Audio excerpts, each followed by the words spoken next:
근데 그렇게 되면 이제 가장 쓸모없게 이건 굳이 소비할 필요가 없는데, 예전에는 매장이라도 가서 사고 뭐 하기 때문에 마음속으로 이거 사야지 고르고, 그래서 이거의 가치를 다 따져보고서 사는데, 내가 몸을 움직이고 내 에너지를 갖다 쏟는 것들을 사는 얘기입니다. 내가 비싼 값을 주고 사야지 그 가치를 비로소 내가 인식해요.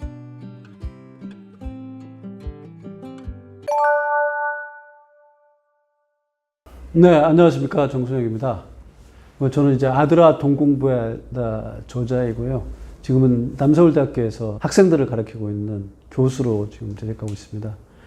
그래서 오늘 얘기 드릴 내용들이 아무래도 2030 세대, 저의 큰애가 지금 28이고 둘째가 25이니까 2030들의 경제관념에 대한 고민들을 되게 많이 했는데, 오늘 그런 2030들의 경제관념 중에 특히 소비 관점에서 경제관념들에 대해서 좀 얘기해드리고 싶고요.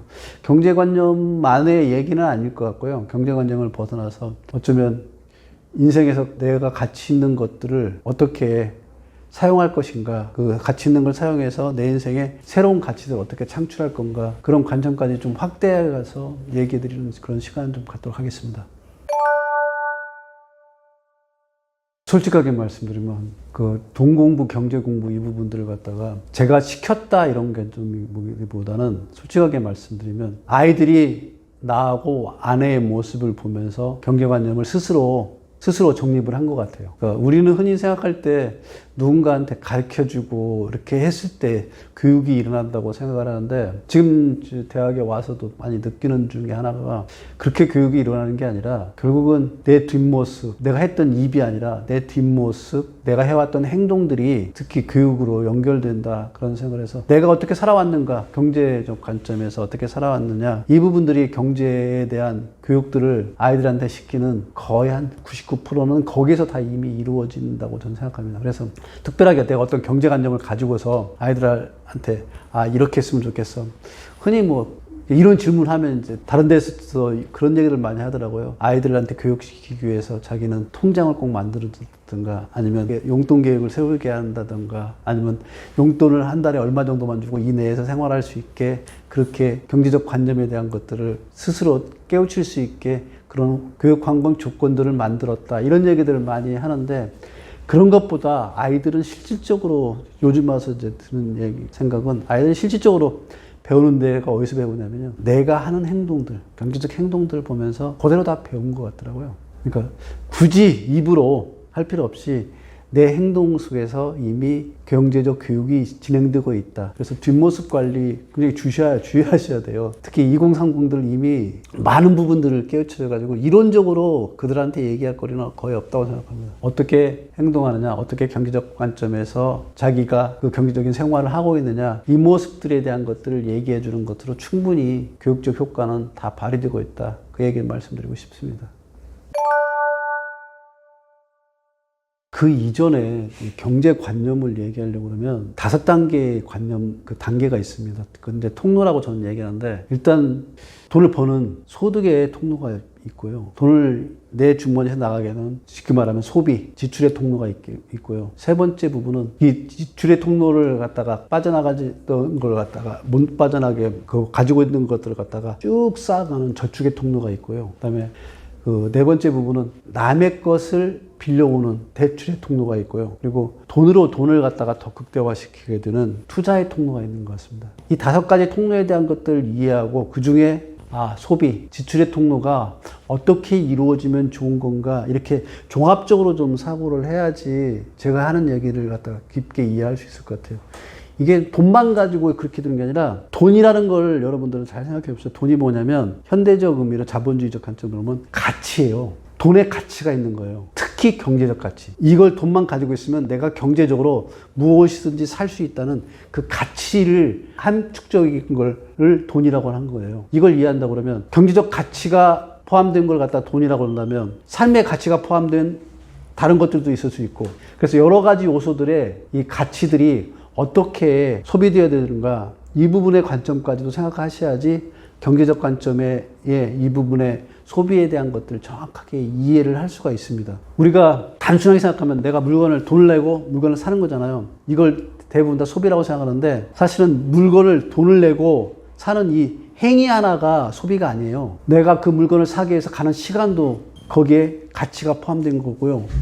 내가 가기 위해서 거기까지 가던 내 노동력이 가치에 포함되고 있기 때문에 소비라는 걸 종합적으로 이렇게 삶의 관점에서 바라보지 않고서 단순하게 소비만 놓고 판단하게 되면 여러분들이 잘못된 판단을 내릴 수 있습니다. 특히 2030이 그게 심한 것 같아요. 단순하게 돈으로만 모든 걸 갖다 가치를 다 거기다가 포커스만 맞춰져 있으니까 돈에 둘러싸여져 있는 다른 가치들, 시간의 가치들, 아니면 내 마음의 가치들, 정성의 가치들 이런 부분들이 다 배제된 소비들의 관점으로만 돈의 소비로만 바라보기 때문에 소비가 가지고 있는 정확한 의미를 이해하지 못하게 되는 겁니다. 그래서 여러분들은 내가 가지고 있는 경제적 관점의 가치를 갖다가 이 돈을 가지고서 내가 다른 무엇의 가치를 갖다가 사는 것들이 이게 소비다. 이렇게 놓으면 결국은 소비라는 건 내 돈의 관점에서는 빠져나가는 거지만 가치의 관점에서는 그 가치를 사는 겁니다. 그러면 내 돈이 빠져나가는데 산 가치가 나한테 그만한 효과가 없다 그러면 잘못된 소비가 되겠죠. 그러니까 소비를 생각할 때 그렇게 관점을 정확하게 가지고서 생각하셔야 됩니다. 내가 돈이라는 가치를 갖다 제공했는데 내가 사게 된 가치가 그만큼 나한테 좋은 거냐 나쁜 거냐. 근데 많은 분들이 이제 그렇게까지 확장해가지고 얘기하면은 잘 이해를 못 하시는 것 같아요. 그래서 그렇게 돈의 관점에 대해서 정확하게 이해를 가지고 있는 사람만이 실질적인 현명한 소비가 일어난다고 저는 생각하기 때문에 그런 관점으로 해서 소비를 바라보는 걸 먼저 말씀을 드리고 싶습니다. 그러면 여러분들 궁금할 거예요. 그런데 그래 잘 알겠어. 개념적인 건 잘 알겠어. 그래서 현명한 소비가 뭐야? 이렇게 물으시는 분들이 꼭 있더라고요. 그러면 현명한 소비가 뭐냐? 적은 돈을 냈는데 큰 가치를 끌어들이는 게 현명한 소비겠죠. 자, 그런 관점에서 놓고 보면 어떻게 하는 것들이 바로 이 현명한 소비가 하느냐? 지금부터 여러분들 말씀드리겠습니다. 세 가지를 여러분들이 명심했으면 좋겠어요. 돈을 쓸 때, 소비를 할 때 세 가지를 명심했으면 좋겠어요. 특히 2030이 놓치는 부분입니다. 2030이 놓치는 부분 중에 이 세 가지인데 첫 번째 부분은 뭐냐면요. 여러분들은 어떤 물건을 살 때 공짜 물건, 그러니까 값이 낮게 매겨진 걸 갖다 사지 마세요. 비싼 걸 사세요. 비싼 걸 사는 것들이 훨씬 더 큰 가치를 내가 사는 경우가 많습니다. 그래서 많은 어른들 중에 그런 얘기 하는 거잖아. 돈이 가장 쓸모없게 쓰이는 건 푼스톤으로 사라지는 거다. 여러분들이 물건 뭐 하나 사더라도 큰 돈을 지불하고 사는 것들로 여러분들이 소비를 하세요. 그러니까 저하고 이제 와이프하고 가끔 이제 쇼핑하다 보면 다툼하는 게 뭐냐면 저는 그냥 자켓 이거 사실은 이거 5만 원짜리거든요. 5만 원짜리 사가지고 저는 오래 입겠다는 생각을 가지고 있어요. 근데 와이프는 5만 원짜리를 사지 말고 차라리 50만 원짜리를 사더라도 이 50만 원짜리를 가지고 10년을 입어라. 5만 원짜리 사가지고 1년 동안 입은 것보다는 50만 원 자고 입어라. 그래서 와이프 같은 경우에는 돈이 가치가 매겨진 것들에 대해서 값으로 매겨진 것들이 크면 클수록 그만큼 가치가 있다는 하기 때문에 한 번을 사더라도 제대로 된 가치를 주고서 값을 주고서 사는 것들을 해라. 그게 바로 현명한 소비 중에 첫째 부분입니다. 근데 많은 분들이 대부분 다 싼 게 비지떡인 것을 경험들을 많이 하면서 소비에 현명한 소비를 하지 못하는 경우들이 되게 많아요. 그럼 물건 하나를 사더라도 비싼 거 사세요. 그러려고 그러면 예전에는 요즘은 이제 그런 것들이 더 쉬워졌던데 예전에는 매장이라도 가서 사고 뭐 하기 때문에 마음속으로 이걸 사야지 고르고 그래서 이거의 가치를 다 따져보고서 사는데 요즘은 이거를 탁 누르면 되고 심지어는 구독도 해드려요. 구독 서비스가 되어있기 때문에 내가 소비하고 있는 것들 내가 뭘 소비하는지도 몰라요. 그렇게 소비하지 마시고요. 내가 사는 것들은 가치가 충분히 있는 거라는 것 갖다가 내 스스로 충분한 시간을 가서 검증해가지고 비싼 값 주고 사세요. 비싼 값을 주고 사면 내 스스로도 이건 비싸게 샀기 때문에 이거의 쓸모에 대해서 더 많이 쓰게 됩니다. 그래서 현명한 소비의 첫 번째 조건은 뭐냐면 비싼 걸 사세요.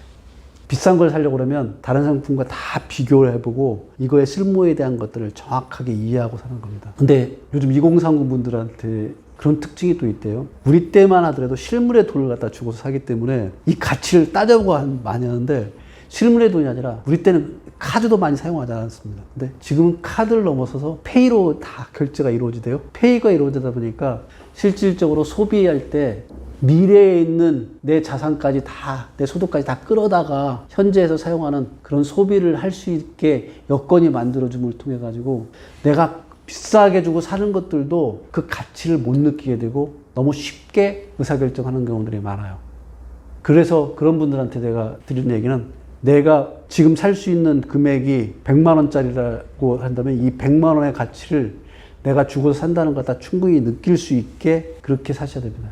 그래서 물건은 무조건 내가 지불할 수 있는 최대치로 산다는 그런 물건들만 가지고서 사겠다는 그런 생각을 갖는 것들이 첫 번째 부분입니다. 이 가치를 정확하게 내 것으로 만들 수 있겠다는 생각이 들 때 그때 사셔야 된다. 그렇게 살려고 하면 큰 돈을 갖다 지불하고서 살아야 된다. 이게 첫 번째 부분이고요. 두 번째 부분은 품이 많이 들어가는 걸 사세요. 품이 많이 들어가는 걸. 그 품이 많이 들어가는 것들을 어떤 의미냐면요. 그러니까 내가 품이 들어간다는 얘기는 내가 몸을 움직이고 내 에너지를 갖다 쏟는 것들을 사는 얘기입니다. 이런 것들을 샀을 때 실질적으로 소비된 그 소비를 통해서 내가 가지고 있는, 그러니까 돈을 지불하고 가지고 온 그 가치들이 충분하게 내 것으로 다 전환되게 됩니다. 그래서 품이 많이 들어간다는 표현을 여러분들이 잘 이해를 못할 것 같은데, 어떤 표현이냐면 내가 이거에 마음을 쓰든지 하는 부분들을 내 몸을 쓰든지 해서 많이 쓸 수 있게 되는 그런 물건들을 사셔야 됩니다. 그래서 먹어서 없어져 버리는 것들, 한 번 쓰고 사라져 버리는 것들, 이런 부분은 2030에 쓰는 게 아니에요. 2030에 쓸 때는 계속 써가면서 내가 거기에 행동할 수 있는, 내 행동을 갖다가 계속 보태갈 수 있는 것들이 좋은 소비의 하나의 패턴입니다. 그래서 흔히 그런 얘기 하잖아요. 어떤 분들한테 얘기하면 10만 원짜리, 20만 원짜리 뷔페 가서 먹는 것보다는 차라리 만 원짜리에 식사를 하고 10만 원, 20만 원 들여서 갈 수 있는, 체험할 수 있는 것을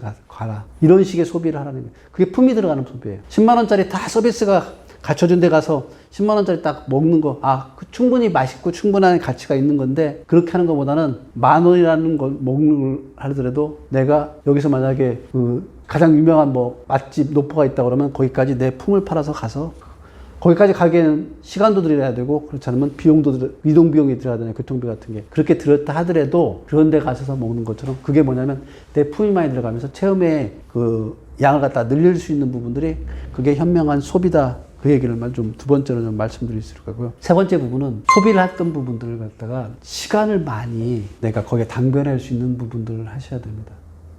그러니까 2030의 가장 큰 특징을 뭐냐면, 2030들은 소비할 때 이 소비되어지는 것들이 나한테 남겨지는 것들이 있어야 됩니다. 가치로서 나한테 남겨지는 것들이 있을 때, 그때 비로소 그 현명한 소비가 일어나기 때문에, 그래서 이 세 가지 부분들에 대한 것들을 반드시 명심했으면 좋겠어요.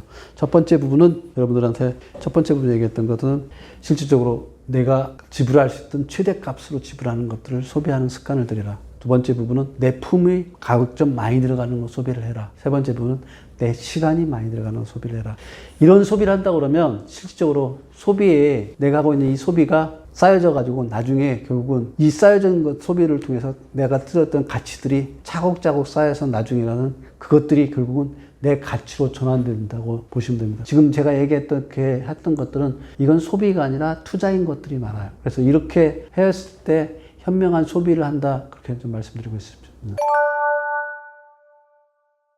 가장 비싸게 주고 내 돈이 나갔던 데가 좀 집 사는 것 같은 것 같아요. 그러니까 집의 가치를 갖다가 자산으로서 가치를 내가 돈을 지불해서 샀을 때 그게 자산으로서 가치가 된 것 같아요. 그래서 저는 이제 소비를 하면은 내 돈이 사용해가지고 사라져버리는 것들보다는 소비를 했는데 그게 나한테 들어와서 그 쓸모가 더 확장돼 버린 것들, 이런 것들이 가장 좋은 소비라고 생각하는데, 그런 소비를 조건으로 봤을 때 저는 첫 번째 부분이 그건 것 같아요. 지금 집은 끊임없이 스스로가 자산이 확장되고 있더라고요. 가치가 계속 확장되고 있더라고요. 근데 그렇게 되면 이제 가장 쓸모없게 이건 굳이 소비할 필요가 없는데 소비했던 부분들을 꼽으라고 그러면, 저는 이제 언뜻 딱 생각나는 게, 이거는 굳이 내가 할 필요가 없는데 했던 부분을 꼽으라고 그러면, 유감스럽게도 우리 아들 학원비, 몰라요. 걔는 어떤지 모르겠는데 우리 아들 또 싫어할 수도 있는데, 재수할 때 학원비가 진짜 많이 들어가요. 그때 거의 한 2천만 원 가까이가 들어간 것 같아요. 학원하는 동안에 학원비만 100 얼마, 한 달에 100 얼마씩 나가고요. 그 이외에 다른 특강이라든가 다른 것들을 가져가면 거의 한 2천만 원 가까이가 들어갔는데, 그거의 쓸모는 내가 솔직히 지금 가끔 우리 아들한테 물어봐요. 너 그때 네가 거기다 2천만 원이나 돈 썼는데 그거에 충분하게 교육 자원으로 해서 소비를 했는데 이거에 충분하게 너가 투자 대비 효율성이 있었느냐, 효과가 있었느냐 이렇게 물어보니까 우리 아들도 가능하더라고요. 제가 보기엔 그때 쏟았던 교육비는 소비로서 큰 효과가 없었던 것 같아요. 근데 나만 뿐만 아니라 대한민국에 있는 모든 부모님들이 제가 보기엔 교육에 관련된 소비는 제가 보기엔 그건 투자라고 생각하면서 미래 자원을 갖다가 끌어들인다고 했던 투자인데 그 효용성은 그렇게 높지 않았던 것 같아요. 그게 첫 번째 부분이고 다른 사람들 보면은 또 소비 중에 가장 효용성이 떨어지는 게 자동차, 여자들은 백. 내가 보기엔 이거는 돈 지불한 거 대비 효용성이 굉장히 떨어졌던 것 같아요. 그게 남자들 승차감이 아니라 안정감이라고 안전성 이런 부분들 때문에 산다고 하는데 대부분이 다 외제차나 이렇게 차의 등급을 높였던 사람들은 하차감 때문에 대부분 샀고요. 근데 그 하차감이 그 사람의 가치를 그렇게 높였던 것 같지는 않아요. 근데 2030에는 로망이 있죠. 누군가가 그런 표현을 하다가 포르쉐 안에서 울면은 그것도 폼난다고. 누군가 그 얘기를 제가 들은 것 같아요. 포르쉐 안에서 울면은 근데 포르쉐 안에서 우나 버스 타고 오면서 지하철 안에서 우나 똑같아요. 소비로서의 가치를 놓고 보면 똑같아요. 오히려 포르쉐 안에서 울면은 그 눈물의 의미가 많이 희석될 것 같아요. 눈물은 그거거든요. 내가 간절하게 원했던 것들을 갖다 갖지 못했을 때 가지고 있는 흘리게 되는 마음이에요. 근데 지하철에서 땀도 다 바라보는데 거기서 쭉 흐르는 눈물을 흘려본 사람은 알아요. 제가 얼마 전에 가는데 한 23살 먹은 여자애인데 창밖만 계속 바라보고 있더라고요. 이렇게 해서. 근데 제가 앞쪽에 있었는데 창밖만 바라보고 있는데 눈물 흘리고 있더라고요. 아마 제가 보면 뭐 취업에 떨어졌든지 뭐 했든지 했을 것 같은데 그때 울었던 눈물이 내가 보기엔 그 여학생의 인생에 큰 의미를 나중에 줄 거예요. 그 여학생이 아마 포르쉐 안에서 울었으면 그 눈물의 의미가 마음에는 그냥 유로 정도로만 됐겠지만 자기 인생의 가치를 갖다가 상승시키는 그런 소비로선 작동을 하지 않았던 것 같다는 생각이 들기 때문에 그래서 여러분들이 생각해 보세요. 여러분들이 소비했던 걸 갖다가 그러니까 좋은 소비를 생각하시려고 그러면 여러분 인생을 놓고서 지금까지 소비한 것들 중에 좋은 소비가 뭐였고 나쁜 소비가 뭐였고 구별해 보면 정확하게 답이 나올 것 같아요. 그런 판단력은 다 있을 거라고 생각해요. 처음에 살 때, 그리고 몇 번에 이렇게 포르쉐 타고 이렇게 돌아다닐 때 다른 사람의 우월감이 있는지만 그게 실질적으로 자기의 존재 가치를 높이지는 못한다는 걸 나중에 다 깨닫게 돼요. 그래서 여러분들이 존재 가치를 느낄 수 있게 만들어주는 소비를 하는 것들이 훨씬 더 현명한 소비가 됩니다. 그런 소비는 어떤 소비냐면요. 사가지고 그 쓸모를 다 알고도 그 쓸모가 닿은 다음에도 나한테 쓸모 이상의 가치를 갖다 계속 제공해 주는 것들이 있어요. 그런 의미에서 어떤 사람은 여행을 한번 갔다 왔는데 그 여행을 갔다 온 그 장소 때문에 지금의 자기의 인생이 바뀌었다는 사람이 있더라고요. 제 이제 후배 중에 이 친구는 제주도를 한번 갔다 왔는데 제주도를 갔다 오고 난 다음에 자기의 삶의 방향이 바뀌었다고 하더라고요. 그러니까 제주도에서 갔던 그 풍경과 이 부분들을 가지고서 내가 인생을 살아가면은 이런 풍경 내에서 내가 어떤 역할을 할 것인가에 대한 것들이 떠올라서 그래서 지금은 제주도에 내려가서 좀 살고 있는데 그렇게 인생을 바꿔버린 여행 같은 이런 소비는 두고두고 내 삶에 영향을 미치는 거잖아요.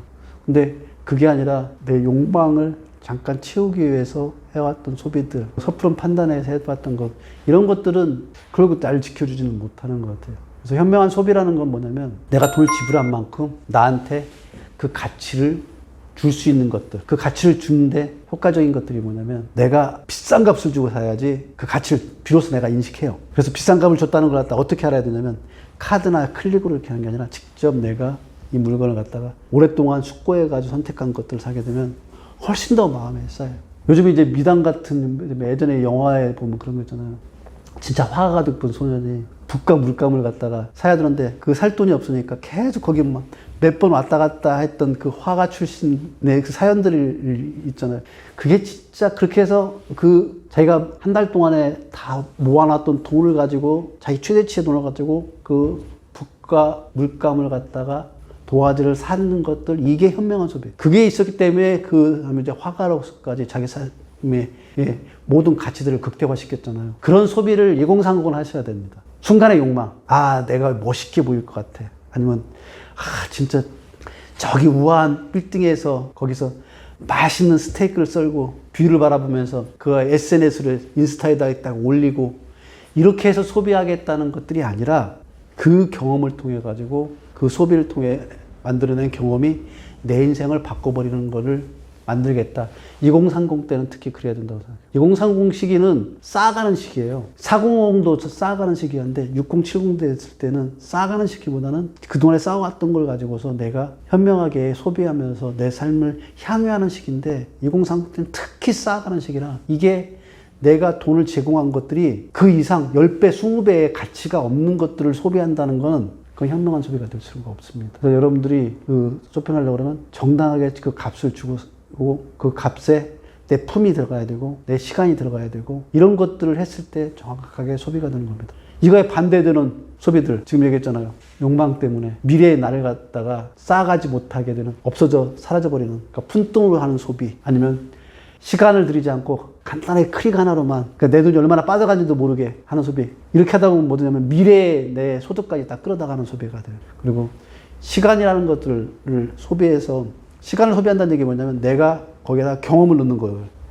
이런 것들을 제공해 주지 않는 소비들은 결국은 지양해야 될 소비가 되겠죠. 그래서 여러분들이 현명한 소비를 하고 싶다면 특히 2030은 이 소비가 나한테 들어와서 얼마나 가치로서 전환될 수 있느냐. 이 가치로 전환되려고 그러면 내가 이걸 사용하면서 그 물건의 가치를 내가 스스로 계속 창조해내야 돼요. 여러분들 그런 얘기 들어보셨을 거예요. 1kg짜리 쇳덩이 하나가 10만 원이라고 그러면 이 쇳덩이를 갖다가 공구로 만들면 100만 원이 될 수 있고요. 공구가 아니라 진짜 최첨단의 만약에 반도체나 칩에 이런 데 사용되게 되면 1000만 원 갈 수 있고요. 근데 이게 만약에 조각가에 의해서 예술작품으로 만들려면 1억, 2억, 3억까지 올라가요. 쇳덩이 하나를 내가 물건을 샀어요. 하나 산 걸 갖다가 그 쇳덩이의 가치를 해가지고 그 똑같은 상가치로 팔려가지고 소비된다. 그게 아니고 이게 1억까지, 100억까지 그렇게 가치를 상승할 수 있는 것들을 소비하는 것들을 하셔야 됩니다. 그건 2030의 가장 중요한 소비의 관점입니다. 근데 많은 분들이 사실은 그렇게까지 나아가지 못하고 이게 흔히 말하는 대형 회사들의 마케팅에 거의 다 현혹돼가지고 그냥 순간순간 내가 이걸 물건을 사는지도 모르고서 클릭 해가지고 사버리는 그런 소비로 내가 모르는 소비로 빠져나가게 되기 때문에 그런 부분들 때문에 저는 현명한 소비를 못한다 이렇게 생각합니다. 여러분들 저는 유통회사에 있었잖아요. 롯데마트 뭐 다 아시니까 롯데마트가 여러분들이 그래서 롯데마트는 생필품을 파니까 그래도 괜찮아요. 여러분들 그 생필품을 팔기 위해서도 마케팅을 얼마나 투자하는지 아세요? 그 마케팅을 해서 일반적인 개인이 소비를 해나갈 수 있게 그 사탕발림을 얼마나 하고 있는데 특히 비싼 것들은 포르쉐 마케팅이나 아니면 흔히 말하는 샤넬 이런 마케팅은 오히려 그 물건의 마케팅 비용이라고 보시면 돼요. 그 물건의 가치가 있는 것들이 아니라 마케팅 비용이라고 생각하시면 딱 맞아요. 그러니까 그런 물건들을 여러분들이 사시는 게 아니라 말 그대로 물건의 가치가 제대로 나한테 와서 그것들이 충분하게 가치가 발현될 수 있게 하는 것들이 2030한테 저는 경제 관점에서 얘기해드리고 싶은 얘기 중에 가장 핵심입니다. 그래서 내가 서두에 그런 얘기를 여러분들한테 들었잖아요. 소비한다는 건 단순하게 내 돈에서 돈이 나가는 것이 아니라 그걸 제공하고서 또 다른 가치를 내가 내 안으로 끌어들이는 작업이라고.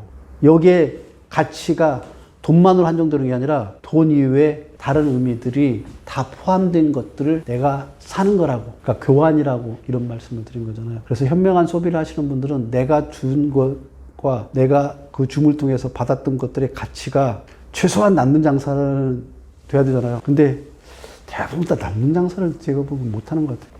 남는 장사가 되려고 그러면 그거 샀던 것들이 쓰임새가 최소한 10배, 100배, 1000배 이렇게 하시는 분들이 그 물건을 산 거에 대한 소비를 충분하게 한 사람이에요. 이런 표현을 하면 아마 가장 적합한 표현인 것 같은데 한강 작가한테 한강 작가 노트북으로 치는지 내가 모르겠어요. 뭐 펜을 직접 쓰는지 모르겠는데 그 노트북이 있다면 노트북이 다른 사람도 똑같이 아마 노트북 하나면 한 100만 원 주고 샀다고 쳐요. 한강 작가의 노트북에 100만 원에 쓰임새는 얼마가 될까요? 노벨상 하나만 받은 것만 해도 얼마가 들었고. 그러니까 그 가치를, 노트북 하나의 가치가 각자 사람마다 다 다른 겁니다. 그래서 내가 산 물건들이 어떻게 가치가 발현될 수 있는가에 대한 것들을 생각하시면서 소비했으면 좋겠어요. 단순하게 내 편이, 대부분의 사람들은 아마 내 편이 아니면 내가 숨겨진 거 내 안에 있는 욕망 때문에 아니면 마케터들의 사탕발림 때문에 소비하게 되는데 그런 소비들에는 내가 현명하게 소비할 수 있는 관점들이 다 배제된 겁니다. 그래서 비싸게 사라. 비싸게 사라는 얘기는 뭐냐면 내가 이 물건을 갖다가 제대로 활용할 수 있게 하는 그 마음 자세를 가지라는 거고요. 품을들이라는 건 그 안에 내가 그 물건을 사고 난 이후에 사용량을 늘려서 할 수 있게 드리라는 거. 세 번째 보면 시간이라는 건 그 시간 동안에 내가 쌓아놓은 것들이 나중에 가서는 그 시간에 의해서 그 시간이 만들어지는 것들이 결국 나한테 가치로 다 전환될 수 있게 할 수 있는 부분들 때문에 이런 얘기를 드리는 겁니다. 그래서 소비 하나만 놓고만 보더라도 여러분들이 한번 주변을 한번 제 스스로를 한번 돌아보세요. 그러면 아마 정확하게 이해될 거예요. 소비라는 건 내가 돈을 갖다가 제공하고서 미래의 사용 가치를 갖다가 가져오는 작업이다. 그 사용 가치는 내가 사용함으로써 그 가치가 극대화되는 것도 있고 사용하는 순간에 그 가치가 다 사라져버리는 것이다. 미래에 가면 갈수록 가치가 늘어나는 걸 자산이라고 하고 미래에 가면은 가치가 사라져버리는 걸 재화라고 해요. 그래서 여러분들은 재화마저도 자산으로 전환할 수 있게 실질적으로 노트북을 예를 든다면 노트는 재화예요. 근데 노트북이 작가에게 들어가면 자산이에요. 글을 만들어내는 자산이고 도구고 생산의 주체가 돼요. 그래서 그런 관점으로 소비하려고 다 생각해 보세요. 그럼에도 불구하고 어쩔 수 없이 소비해야 되는 것들이 있어요. 먹고 자고 쓰고 하는 것들은. 그런데 그런 것들은 그런 걸 이제 생필품이라고 하잖아요. 생필품은 극소화하고 그 극소화하는 부분들 이외에 다른 소비에서 현명한 소비가 대부분 다 나오는 거거든요. 그래서 현명한 소비는 생필품을 제외한 다른 것들을 살 때 그 가치가 미래에 한번 사용되고 없어지는 것이 아니라 미래에 더 큰 가치를 제공해 줄 수 있는 것들을 하셔야 된다. 그 얘기를 말씀드리겠습니다. 이게 바로 경제관념을 가지고 있는 사람의 소비 패턴입니다. 그래서 저희 아들 얘기를 좀 해드리면 첫째 아들보다 둘째 아들 같은 경우에는 저희 아내와 저희가 가지고 있는 그런 소비 패턴들 물건의 가치를 최대한 사용하는 저와 하나를 물건을 사도 미래의 자산 가치를 감화하고 있는 아내 이 두 가지를 갖다가 그대로 경제적인 부분에서는 접목을 해서 하더라고요. 이번에 이 친구 이제 간호학과 4학년인데 대학병원이 됐어요. 대학병원이 됐는데 요즘 대학병원은 취업이 됐더라도 합격이 됐더라도 웨이팅을 하더라고요. 빠져나가야지 다시 들어오는데 그게 짧게는 6개월, 길게는 1년도 된다고 하더라고요. 그 짧게 6개월, 길게 1년 동안에 이 친구는 이제 요양병원 가서 최대한 소득을 많이 벌어가지고 그래서 목표가 졸업하고 난 다음에 요양병원에 들어가서 일하면서 자기가 그 병원에 가기 이전까지 3천만 원 정도를 갖다가 모으겠다. 그런 계획을 가지고서. 그래서 그 3천만 원을 모았던 걸 가지고서 자기가 이제 정식으로 직장 생활하면서 대학원을 이제 가려고 그걸 모으겠다고 이 얘기를 하더라고요. 그래서 이런 부분들은 아마 와이프하고 저하고의 소비하는 패턴들 이런 부분들을 보면서 어떻게 소비하는 것들이 이 부분을 갖다가 만들어낼 것인가. 이 부분도 우리 아들들이 아마 그 부분을 보면서 배웠다고 생각합니다. 그래서 여러분들이 2030을 소비할 때는 절대로 한 번 사용으로 끝나버리는 소리가 아니라 이것들이 나중에 자산으로 전환돼서 그 자산의 가치가 상승할 수 있는 것들로 여러분들이 생각해야 된다. 그 말씀 드리고 있습니다. 그리고 자산의 불변하는 가치를 세 가지가 있습니다. 땅과 금이 있는데 거기에 또 하나를 내가 요즘 추가하고 있습니다. 나 자신입니다. 소비해가지고 내 자신의 가치가 상승할 수 있는 소비를 한다고 그러면 그건 자산 가치로 전환됩니다. 자기 개발은 결국은 내 안에 있는 내 자산을 갖다가 개발하는 관리를 하는 겁니다. 이런 소비들을 여러분들이 하신다고 그러면 분명히 현명한 소비라 되고 생각하고요. 이거에 반대되는 것들은 여러분들이 불필요한 소비를 하면서 돈을 낭비하고 시간을 낭비하고 삶을 낭비하는 거라고 좀 이렇게까지 얘기를 하면 아마 많은 분들이 말씀하시겠죠. 쓰는 재미 이런 부분도 하나도 안 느끼고 어떻게 이 좋은 젊은 날을 살아가느냐, 그건 이론적인 얘기 아니냐, 이렇게 말씀을 주실 분들이 계실 것 같은데, 아니에요. 실제로 재미 진짜로 해보시면 알겠지만, 순간순간에 재미있는 그 향락적으로 쓰는 것들은 그 순간엔 재밌지만, 지나고 나면 다 허탈하더라고요. 지나가서 보니까. 그래서 그게 아니라 삶의 의미를 찾아가는 생산적인 일들에 소비를 하게 된다면, 그거는 훨씬 더 하루하루가 의미 있고 삶의 재미를 더 느낄 수 있다. 그렇게 좀 얘기해드리고 싶습니다. 그러니까 부자는 소비를 두 가지 관점에서밖에 안 해요. 첫째 부분은 내 삶에 필요한 아까 말한 생필품이라는 것들을 그 용도를 정확하게 하는 소비를 하고요. 두 번째는 뭐냐면 미래의 자산 가치가 상승할 수 있는 것들에 소비를 해요. 미래에 소비한다는 것들 중에 가장 대표적인 걸로 저는 얘기할 때 늘 빌 게이츠하고 오렌 버핏이 얘기했는데 빌 게이츠와 오렌 버핏이 소비하는데 가장 많은 돈을 사용하는 데가 어디냐면요. 책 사는 데 사용하는 돈이 가장 크다는 거 아세요? 책을 사는데 꽤 커요. 책을 읽어가는 것들, 이것들이 뭐냐면 내가 스스로의 자산 가치를 상승할 수 있는, 나의 자산 가치를 상승할 수 있는 것들에 소비를 하는 거예요. 그럼 그런 사람들이 부자가 된 거예요. 근데 여러분들은 많은 사람들이 그러잖아. 200만 원 내가 벌고 있는데 200만 원 중에 100만 원씩 계속 저축해봤자 2년에 2,400만 원밖에 못 모는데 그런 것들이 어떻게 부자로 나아갈 수 있느냐?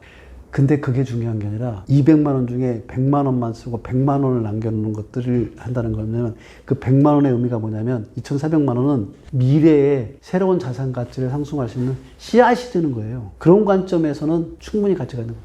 그 자체가 나한테 의미를 주는 게 아니라 그렇게 쌓여져 있는 것들이 씨앗이 돼가지고 나중에 풍성한 나무가 되는 것들에, 그러니까 돈나무가 되는 것들에 그 바탕이 된단 말이에요. 그러니까 여러분들이 부자가 못 되는 것 중에 가장 큰 게 뭐냐면요. 그런 생각 때문에, 이걸 남겨가지고 2,400만 원밖에 안 되라는 생각 때문에 씨앗을 못 만들기 때문에 그래요.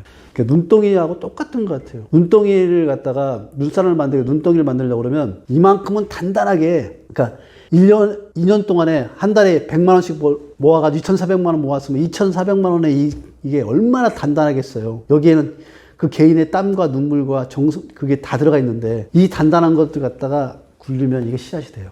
그러니까 씨앗의 의미로 여러분들이 파악하지 못하고 단순하게 2,400만 원이라는 통장에 찍혀 있는 그 숫자로만 여러분들이 파악하기 때문에, 그러니까 경제를 흔히 얘기할 때 숫자의 노름이라고 얘기하던데 숫자의 게임이 아니에요, 경제는. 그래서 돈의 심리학이라는 책도 있듯이 숫자가 아니라 이거는 삶의 법칙에 대한 얘기예요. 성공하는 사람하고 부자한 사람들이, 대부분의 사람들이 가지고 있는 삶의 법칙에 관련된 거예요. 그러니까 수학적으로 1 플러스 1 플러스 1 플러스 뭐 더해가는 것들이라고 생각하는 게 아니라 삶의 법칙은 일이 똑같은 일이 아니에요. 어떤 사람한테 이 일은 나중에 1,000, 10,000, 100만으로 확장될 수 있는 일이 되고 어떤 사람한테 일은 제로가 되는 일이 많아요. 그래서 이런 부분들을 관점으로 바라본다 그러면 소비에 대해서 좀 더 깊게 바라보고, 소비는 결국적으로 소비를 줄이는 가장 큰 이유는 뭐냐면요. 소비를 줄여야 되는 거고, 이유가 뭐냐면 첫 번째 부분은 응축되어지는 씨앗을 만드는까지 과정이 첫 번째이고, 두 번째 이유는 뭐냐면 그렇게 해서 소비에 대해 가지고 내가 사온 것들 있잖아요. 사온 것들이 내 삶의 생존을 지켜주던가 아니면 미래의 가치를 갖다가 확장할 수 있는 부분이든가, 두 가지의 관점에서 소비를 하는 것 이외에 다른 부분들을 하지 말라는 그런 주문들을 특히 2030 나이에 많이 하는 이유가 거기에 있는 겁니다. 그러니까 숫자상으로 2,400만 원 별거 아닌데 그 2,400만 원이 어떠한 마법을 부릴지 여러분들은 모를 겁니다. 제가 저에 대한 얘기를 할 때 첫째 시작할 시점에 대한 얘기를 많이 해요. 고덕동의 그 반자에서 2,500만 원 가지고 시작했어요. 근데 그때 다니던 회사가 부도났어요. 한 달에 100만 원밖에 안 되는 월급에서 그중에 10만 원씩이라도 모아가지고 그렇게 해서 10년 동안 알차까지 모으니까 이제 회사를 바꿨기 때문에 가능했는데 2억 3천을 모았고 그 2억 3천을 가지고 집을 샀고 그런 과정들을 거치니까 제가 2022년도, 2020년도에 퇴직할 때 그때 2,500만 원이 50억 자산가 됐어요. 2,500만이 50억이 됐는데 25년이라는 시간이 걸려서 50억까지 올라가는데 그러면 그때 당시에 내가 가졌던 2,500만 원이 작은 돈인가요? 그리고 한 달에 10만 원이라도 저축하고 100만 원이라도 저축했던 그 작은 돈으로만 끝났을까요?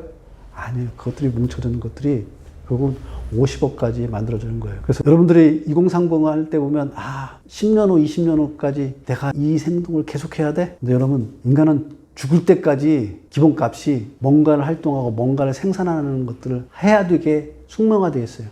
쉬고 놀고가 아니라 뭔가를 계속 창조해내지 못하고 생산적인 것들을 하지 못하면 의미를 못 느끼게 그렇게 풀어가면 돼 있다니까요. 우리 유전자에는 그렇게 돼 있어요. 매일매일 먹어야 되는 이유가 뭔지 아세요? 그러니까 에너지를 생산해서 활동하기 위해서 먹는 거예요. 이렇게 이미 된 거예요. 그렇게 DNA를 받아들이지 못했던 사람들은 어떻게 되냐면 다 죽었어요. 생존하지 못한 거예요. 그러니까 우리가 지금까지 생존해 여기까지 온 거는 조그만한 이 단세포에서 여기까지 오면서 했던 건 뭐냐면 계속 내가 에너지원을 갖다 생산하면서 이 상황에 적응해 왔던 것들이 우리 몸에 쌓여있단 말이에요. 그래서 지금 2030에 살고 가시고 있는 거 6079에 똑같이 살아가야 돼요. 하루를 생산할 창조적인 일을 하지 않고 살아가잖아요. 그러면 삶의 의미가 없어요. 재미가 없어요. 그래서 그렇게 생각하신다고 그러면 소비 관점도 내가 뭔가를 계속 생산할 수 있고 창조할 수 있는 부분들의 관점에서 소비도 바라봐야 된다고 그 얘기를 해드린 겁니다. 근데 이런 생각들을 갖다 미처 못하는 가장 큰 이유 중에 뭐냐면 사실은 저는 마케터들 책임이 크다고 생각해요. 왜냐하면 그 사람들은 물건을 팔아야 돼요. TV 광고에서 보면은 진짜 J자로 시작하는 그 차를 안 타고 있으면 품위가 떨어지는 거 같잖아요. 입구부터 다 그 폼나게 쫙 들어와가지고 딱 서는 순간에 딱 90도 인사받고 그렇게 살게 되는 건 이 차 때문인 거라고 생각하는데 아니에요. 그 차가 아니라 그렇게 매일매일을 의미를 갖다 계속 창조해 왔던 사람들이 그런 차를 사게 되는 거고 그런 차를 들으면서 누군가한테 인사를 받는 겁니다. 2030 때 여러분들이 빚내가지고 그거 산다 한들 큰 의미 없는 겁니다. 그 안에서 울어봤자 헛된 눈물만 흘리게 되는 거예요. 그래서 여러분들이 소비에 대한 패턴들을 스스로가 현명한 소비로 전환하는 것들을 꼭 생각했으면 좋겠다. 그 얘기를 2030들한테 꼭 하고 싶습니다. 소비가 어떤 소비가 가장 현명한 소비냐? 여러분들이 지불할 수 있는 가장 큰 걸 지불하는 것들이 가장 중요할 거고요. 그 다음에 두 번째 부분은 품을 여러분들이 많이 써야 되는 것들이 중요할 거고요. 세 번째 부분은 시간을 여러분들이 많이 써야 될 것 중요합니다. 오히려 소비의 역설이죠. 이런 소비를 많이 하세요. 그러니까 품도 들어가지도 않고 시간도 들어가지도 않고 푼돈으로 살 수 있는 것들은 여러분의 인생을 현명하게 나아갈 수 있게 해주지 못하는 소비가 될 겁니다. 여러분들이 품, 시간, 돈을 많이 들어간 소비를 여러분들이 현명한 소비를 하셔서 여러분들 인생이 점점 나아지기를 바라는 마음으로 말씀드렸습니다. 고맙습니다.